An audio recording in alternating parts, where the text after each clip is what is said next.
عزیز طلبہ، پچھلی ویڈیو میں ہم نے انسانی بستیوں کے وجود کے بارے میں معلومات حاصل کی تھی۔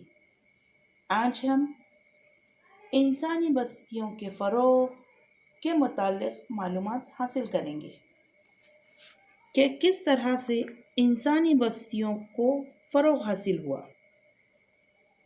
پانی کی دستیابی، خوشگوار آب و ہوا، زرخ زمین، مناسب جغرافیائی حالات رکھنے والے مقامات پر انسانی بستیوں کو فروغ حاصل ہوا۔ بستیوں کے ابتدائی زمانے میں علاقے میں دستیاب وسائل پر لوگوں کے پیشے متعین ہوتے گئے، جیسے کسان، ماہی گیر، چمار، لوہار، ستار وغیرہ۔ اس کے بعد مخصوص کام کرنے والے گروہ کی آزادانہ بستیاں آباد ہوتی گئی۔ مثلاً سمندر کنارے یعنی ساحل پر رہنے والوں کا پیشہ ماہی گیری ہو گیا اور ماہی گیروں کی بستی یعنی کولی واڑہ وجود میں آیا۔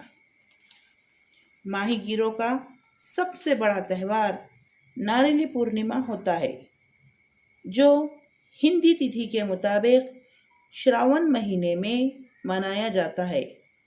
اس وقت سمندر میں جوار بھاٹا اٹھتا ہے۔ کولی سماج کی عورتیں مخصوص روایتی سونے کے زیورات پہنتی ہیں۔ یہ کولی سماج کا روایتی ڈریس ہے۔ کولی لوگ تہوار اور شادی کے موقع پر اپنا کولی رقص کرتے ہیں۔ اسے کولی ڈانس بھی کہتے ہیں۔